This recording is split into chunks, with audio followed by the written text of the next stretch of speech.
কুমিল্লা সহ সারা দেশে কৃষি উন্নয়নে অগ্রাধিকার ভিত্তিতে কাজ করবেন বলে জানিয়েছেন কৃষি, খাদ্য, মৎস্য ও প্রাণী সম্পদ মন্ত্রী আমিনুর রশিদ। বলেন, তিনি একজন কৃষক, তিনি জানেন কিভাবে ধান ফলাতে হয়।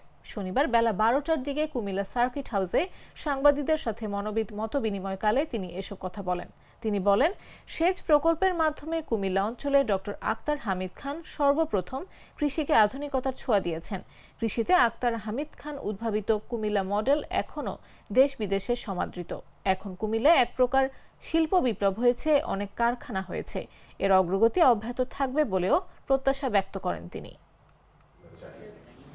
গত 34 বছর আমার রাজনৈতিক জীবনে